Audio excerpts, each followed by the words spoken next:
Hello friends, welcome back to our channel Usha Vantillu. ఈరోజు మీకోసం ఒక simple and tasty chicken biryani తీసుకొచ్చాను. సో అదే చిట్టి ముత్యాల చికెన్ బిర్యానీ. మనం ఇంట్లో హోటల్స్లో చాలా రకాల బిర్యానీ తినే ఉంటాం, బట్ ఇది చాలా స్పెషల్. ఒక్కసారి దీన్ని టేస్ట్ చేశారంటే మీరే అంటారు మనం రెగ్యులర్గా తినే బిర్యానీ కంటే వావ్ సంథింగ్ స్పెషల్ అని. దీన్ని మన రెగ్యులర్గా తినే బాస్మతి బియ్యంతో కాకుండా చిట్టి ముత్యాలు అనే బియ్యంతో చేస్తారు. దీని టేస్ట్ కూడా చాలా అంటే చాలా బాగుంటుంది. మరి నేను చేసిన ఈ బిర్యానీని మీరు కూడా ఈ పక్కా కొలతలతో చేశారంటే ఎవరికైనా ఈ చిట్టి ముత్యాల చికెన్ బిర్యానీ పర్ఫెక్ట్గా రావాల్సిందంతే. మరి ఇక స్టార్ట్ చేద్దామా? మరి ఈ చిట్టి ముత్యాల చికెన్ బిర్యానీ చేసుకోవడానికి ఫస్ట్ అయితే మనం చికెన్ని మ్యారినేట్ చేసుకుందాం. సో దీనికోసం ఒక బౌల్లోకి 1 kg వరకు చికెన్ తీసుకొని దీనికి మంచిగా మసాలా అయితే పట్టించేద్దాం. ఇందులో వేయడానికి అయితే నేను కారాన్ని 2 టేబుల్ స్పూన్ దాకా తీసుకున్నా, అలాగే ఉప్పు 1.5 స్పూన్ దాకా తీసుకున్నా, అండ్ పసుపు 1/2 స్పూన్ వరకు తీసుకున్నా. ఇప్పుడైతే వీటన్నిటిని దీంట్లో వేసి ముక్కలకు బాగా పట్టేలా మంచి కలిపేసుకుందాం. ఇలా బాగా కలిపాక చికెన్కి మంచిగా జ్యూసీ ఉండడానికి మంచి టేస్ట్ రావడానికి అయితే ఇందులో 1 కప్ వరకు చిక్కటి పెరుగు వేసేసుకుందాం. ఈ పెరుగుని కూడా ముక్కలకు మంచిగా పట్టించేద్దాం. బిర్యానీలో పులిసిన పెరుగు వేయడం వల్ల బిర్యానీ మంచి టేస్ట్ వస్తుంది. సో అట్లీస్ట్ మీడియంగా పులిసిన పెరుగైనా వేయడానికి ట్రై చేయండి. ఇలా పెరుగంతా ముక్కలకి బాగా పట్టించాక అల్లం పేస్ట్ను 2 స్పూన్స్ వరకు వేసుకొని ముక్కలకు బాగా పట్టిస్తూ 5 మినిట్స్ పాటు బాగా కలిపేసుకుందాం. ఇలా చికెన్కి మసాలా అంతా పట్టించి మూత పెట్టి గంట పాటు పక్కన పెట్టేసుకుందాం. ఇప్పుడైతే మనం ఒక చిన్న మసాలా పౌడర్ అయితే చేసేద్దాం. దీనికోసం స్టవ్ మీద ఒక ప్యాన్ పెట్టి 2 స్పూన్స్ దాకా ధనియాలు, అలాగే జీలకర్ర 1 స్పూన్, అలాగే 2 ఇంచుల చెక్క, ఇంకా 2 యాలకులు, 4 లవంగాలు వేసి వీటిని లో ఫ్లేమ్లో మంచి స్మెల్ వచ్చే వరకు లైట్గా వేయించుకుందాం. ఇక్కడ నేను ఫ్రై చేసి గ్రైండ్ చేసిన పౌడర్ని చూపించలేదు, సో మీరు మంచిగా ఫ్రై చేసుకొని మెత్తగా గ్రైండ్ చేసి పెట్టుకోండి. ఇప్పుడైతే మనం మెయిన్ ప్రాసెస్ బిర్యానీ అయితే చేసేద్దాం. సో దీనికోసం ముందుగా స్టవ్ మీద ఇలాంటి అడుగు మందంగా ఒక గిన్నెను పెట్టుకొని ఇందులోకి 2 టేబుల్ స్పూన్స్ దాకా నెయ్యిని వేసుకుందాం.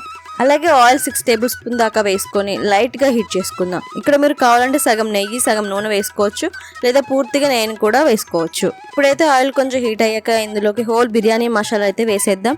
ఇందులో 1 ఇంచు చెక్క, 2 యాలకులు, అలాగే స్టార్ పువ్వు 1, 3 మరాఠీ మొగ్గలు, అలాగే 10-12 నల్ల మిరియాలు, 5-6 లవంగాలు, కొంచెం అనాస పువ్వు, కొంచెం జాపత్రి, అలాగే 1/2 స్పూన్ వరకు సాజీరా, 5-6 బిర్యానీ ఆకులు, ఇంకా మీ దగ్గర ఏమైనా మసాలా దినుసులు ఉంటే వాటిని కూడా వేసుకోండి. ఇప్పుడైతే ఇలా అన్ని వేసి లో ఫ్లేమ్లో 1 మినిట్ పాటు కలుపుతూ ఫ్రై చేయండి. ఇలా 1 మినిట్ అయ్యాక ఇందులో 6-7 జీడిపప్పులు వేసుకుందాం. వీటిని ఇలా ఒకసారి కలిపి వెంటనే ఇందులో సన్నగా కట్ చేసిన 4 మీడియం సైజ్ పెద్ద ఉల్లిపాయల ముక్కలు వేసేసుకుందాం. అలాగే ఉల్లిపాయలు త్వరగా ఫ్రై అవ్వడానికి కొంచెం సాల్ట్ వేసేసుకుందాం. ఇలా సాల్ట్ వేసి 1 మినిట్ కలిపాక ఇందులో కట్ చేసి పెట్టుకున్న 4 పచ్చిమిర్చి ముక్కలు కూడా వేసేసుకుందాం. ఇప్పుడు ఆనియన్స్ మంచి కలర్ వచ్చే వరకు మీడియం ఫ్లేమ్లో ఇలా కలుపుతూ ఫ్రై చేసుకోండి. చూసారా ఆనియన్స్ ఎంత బాగా ఫ్రై అయ్యాయో? ఇలా ఆనియన్స్ మంచిగా గోల్డెన్ బ్రౌన్ కలర్ వచ్చాక మంటను లో ఫ్లేమ్లో ఉంచి అల్లం పేస్ట్ను 2 స్పూన్స్ వరకు వేసుకొని 1/2 మినిట్ పాటు కలుపుతూ ఫ్రై చేయండి. అల్లం పేస్ట్ ఇలా 1/2 మినిట్ ఫ్రై అయిన తర్వాత మళ్ళీ మంటను మీడియం ఫ్లేమ్లో పెట్టేసి ఇందులో 2 పెద్ద సైజు టమాటాలను చిన్నగా కట్ చేసి వేసుకుందాం. టమాటాలు బాగా మగ్గిపోయి నూనె పైకి తేలే వరకు గరిటతో కలుపుతూ ఫ్రై చేసుకోండి. చూసారా టమాటాలు మగ్గిపోయి ఆయిల్ ఎలా పైకి తేలుతుందో? ఈ టైంలో మనం మెత్తగా గ్రైండ్ చేసి పెట్టుకున్న మసాలా పౌడర్ను కూడా సగం వరకు వేసేద్దాం. ఇలా ఒక్కసారి మసాలా అంతా కలిపి వెంటనే ఇందులో గంట పాటు మ్యారినేట్ చేసిన చికెన్ ఇందులో వేసేద్దాం. ఇప్పుడు ఈ చికెన్కి మసాలాలన్నీ బాగా పట్టేలా 3 మినిట్స్ పాటు మంచిగా గరిటతో కలిపేసుకుందాం. ఇలా బాగా కలిపాక దీనిపై ఒక మూత పెట్టి 5 నిమిషాల పాటు వదిలేయండి. మధ్య మధ్యలో అడుగంటకుండా ఇలా మూత తీసి కలుపుతుండాలి, లేదంటే చికెన్ అడుగంటిపోతుంది. చూడండి 5 మినిట్స్ తర్వాత చికెన్లో నీరంతా ఎలా బయటకు వస్తుందో. మ్యాక్సిమం ఈ వాటర్లోనే చికెన్ అంతా ఉడికిపోవాలి. ఇలా చికెన్ ఇలా కలుపుతూ చికెన్లో నీరంతా ఎగిరిపోయి ఆయిల్ పైకి వచ్చే వరకు మూత పెట్టి మధ్య మధ్యలో తీసి కలుపుతూ ఉడికించండి. చూసారా చికెన్లో నీరంతా పోయి ఆయిల్ ఎలా పైకి వచ్చిందో? ఇలా చికెన్లో నీరంతా పోయి ఆయిల్ పైకి రావడానికి కనీసం 15-20 నిమిషాల పాటు టైం పడుతుంది. ఇదంతా కూడా మీడియం ఫ్లేమ్లోనే ఉడికించినాం. ఇలా ఆయిల్ పైకి వచ్చాక ఇందులో 7 కప్పుల వరకు వాటర్ని పోసుకోండి. ఈ చిట్టి ముత్తల రైస్కి బాస్మతి రైస్ కంటే 1 గ్లాస్ ఎక్కువ వాటర్ పడుతుంది. సో అందుకని 3 కప్స్ రైస్కి 7 కప్స్ వాటర్ తీసుకున్నాం. వాటర్ ఒక పొంగొచ్చాక ఇందులో సాల్ట్ చెక్ చేసుకోండి. ఇక్కడ వాటర్ సాల్టీగా ఉంటేనే బిర్యానీకి కరెక్ట్గా సరిపోతుంది.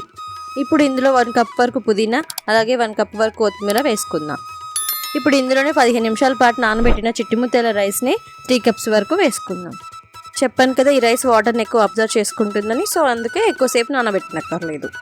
సో ఇప్పుడైతే రైస్ వేసాక ఇందులో మిగిలిన మసాలా పొడిని అంతా ఇందులో వేసేద్దాం. అలాగే ఇందులో ఒక పెద్ద నిమ్మకాయ రసాన్ని కూడా వేసుకొని ఒకసారి కలిపి మూత పెట్టేద్దాం. ఇప్పుడు హై ఫ్లేమ్లో 5 మినిట్స్ పాటు మూత పెట్టి వదిలేయండి. ఇలా 5 మినిట్స్ తర్వాత మూత తీసి చూస్తే నీరంతా కొంచెం ఇంకిపోయి ఇలా ఉంటుంది. ఇప్పుడు మంటను లో ఫ్లేమ్లో పెట్టి 2 స్పూన్స్ వరకు నెయ్యి వేసుకోండి. ఇప్పుడు మూత పెట్టి దానిపై ఆవిరిపోకుండా ఒక గిన్నెలో వాటర్ తీసుకొని ఇలా పెట్టండి. లేదంటే చుట్టూ ఆవిరిపోకుండా చపాతీ పిండితో అయినా సీల్ చేసుకోవచ్చు. ఇలా పెట్టాక 15 నిమిషాల పాటు లో ఫ్లేమ్లో ఉంచండి. 15 నిమిషాల తర్వాత స్టవ్ ఆఫ్ చేసి 5 నిమిషాలు మూత తీయకుండా అలానే వదిలేయండి. మొత్తానికి ఇలా 20 నిమిషాల తర్వాత మూత తీసి చూస్తే చూడండి రైస్ ఎంత బాగా ఉడికిందో. ఇప్పుడు దీన్ని సర్వింగ్ ప్లేట్లోకి తీసుకోండి. అంతే, ఎంతో టేస్టీ చిట్టి ముత్యాల చికెన్ బిర్యానీ రెడీ. దీన్ని ఇలా తిన్నా లేదా రైతాతో తిన్నా సూపర్ అంటే సూపర్ ఉంటుంది. నచ్చితే ట్రై చేసి ఎలా వచ్చిందో కింద కామెంట్స్లో చెప్పండి. అలాగే ఈ వీడియోని లైక్ చేసి షేర్ చేయండి. అలాగే సబ్స్క్రైబ్ చేసుకోవడం అస్సలు మర్చిపోకండి. Thank you.